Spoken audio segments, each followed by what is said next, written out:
ये आकाशवाणी रायपुर है। छत्तीसगढ़ी समाचार बुलेटिन के संग अनुरिमा शर्मा के जय जोहार।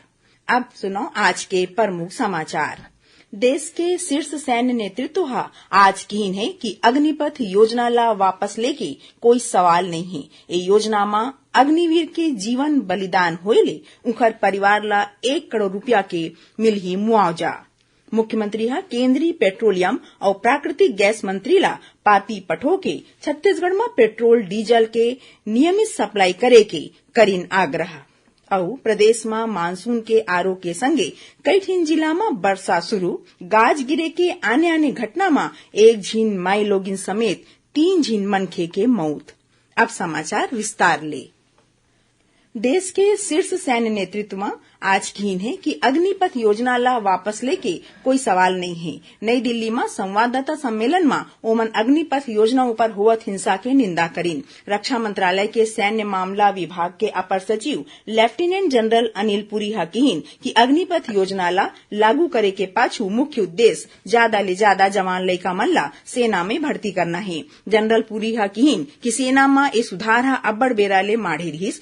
ओमन कहीन कि कहूं राष्ट्र के सेवा में अग्निवीर के जीवन बलिदान हो जाही त उनकर परिवार ला 1 करोड़ रुपया के मुआवजा मिलही। लेफ्टिनेंट जनरल पुरी कहीन है कि अग्निवीर मन ला सियाचिन और आने जगह में वही भत्ता दे जाही जैसन वर्तमान में सेवारत नियमित सैनिक मन ला मिलत है। ओमन कहीन कि अवैया 4-5 बछर में सैनिक मन के संख्या 50 ले 60 हजार हुई जौना पाछू बाढ़ के 90 हजार ले 1 लाख भीतरी हो जही। एयर मार्शल सूरज झा कहीन है कि भारतीय वायुसेना में अग्निपथ योजना के चलत भर्ती चालू होही जेमा पहला बैच ला दिसंबर तक नामांकित करे जाही। उन्हें वाइस एडमिरल दिनेश त्रिपाठी कहीन कि ए बछर 21 नवंबर ले पहला नौसैनिक अग्निवीर ओडिशा में ट्रेनिंग संस्था INS चिल्का में पहुंचे लागी। ए योजना में महिला और पुरुष दोनों के भर्ती होही।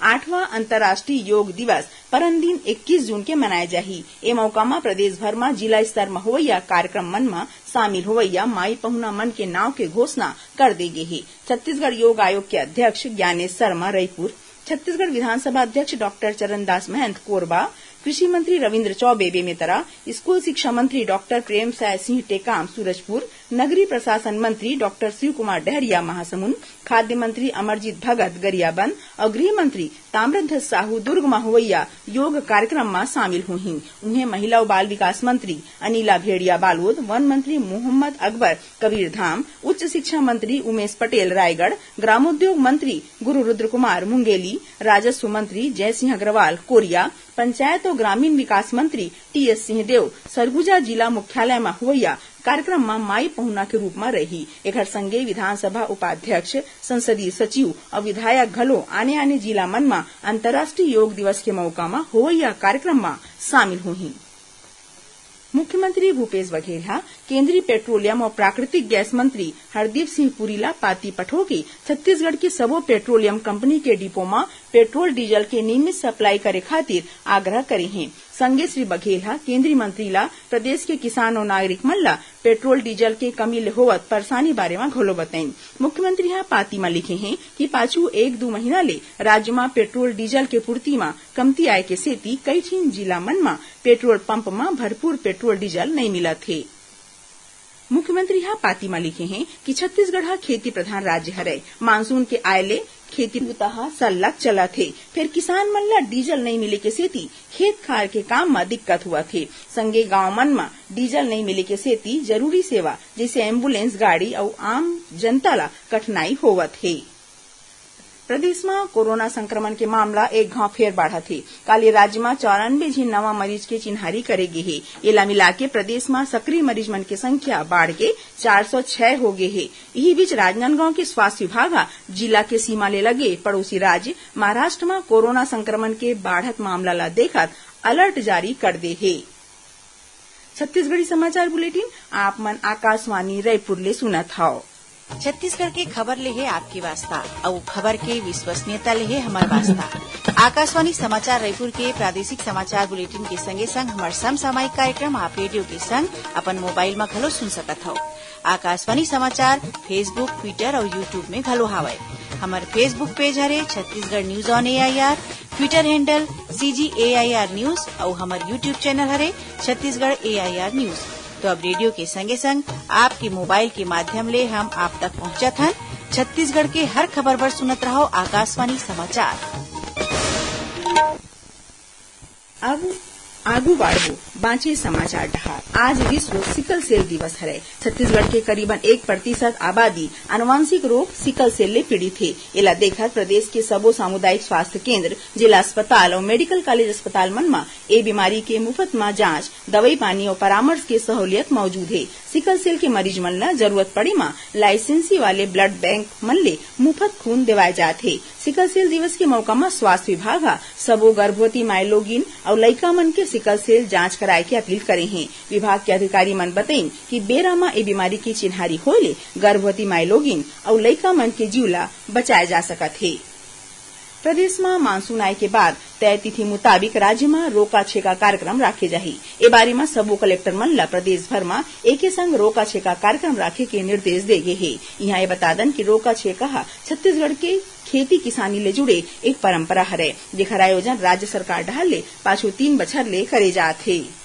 छत्तीसगढ़ में पत्रकारिता के जनक और साहित्यकार पंडित माधवराव सप्रे के आज जयंती हरे। ए मौका में मुख्यमंत्री भूपेश बघेल उनला सुरता करत कहिन कि छत्तीसगढ़ में राष्ट्रीय और साहित्यिक चेतना ला आगू बढ़ाए में पंडित माधवराव सप्रे के अमूल्य योगदान हवय।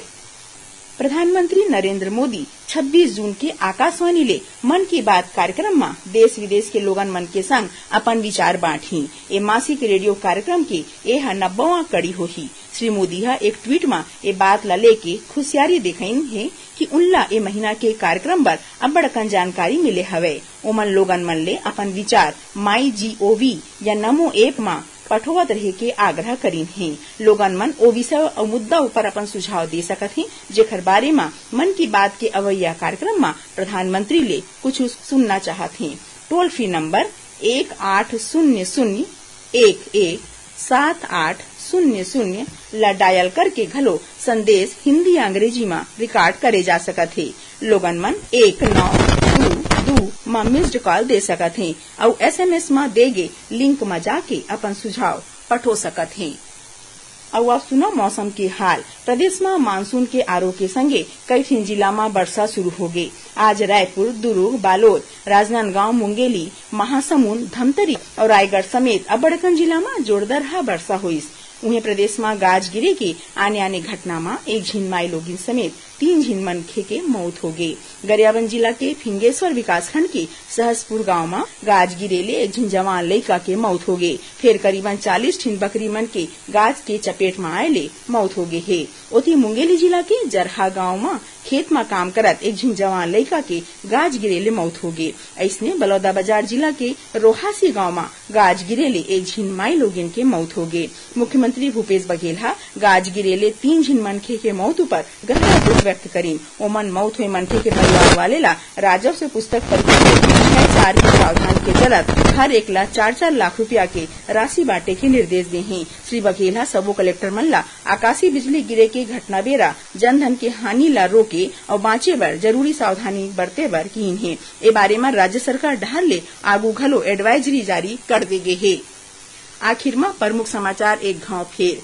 देश के शीर्ष सैन्य नेतृत्व आज कहिन है कि अग्निपथ योजना ला वापस लेके कोई सवाल नहीं है। ये योजना में अग्निवीर के जीवन बलिदान होए ले उखर परिवार ला 1 करोड़ रुपया के मिलही मुआवजा।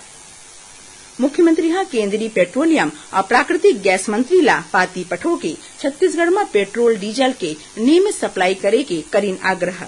और प्रदेश में मानसून के आरो के संगे कई ठिन जिला में वर्षा शुरू। गाज गिरे के आने घटना में एक झिन माई लोगिन समेत 3 झिन मनखे के मौत। एक संग छत्तीसगढ़ी समाचार बुलेटिन इहे सिरावत है। जय जोहार।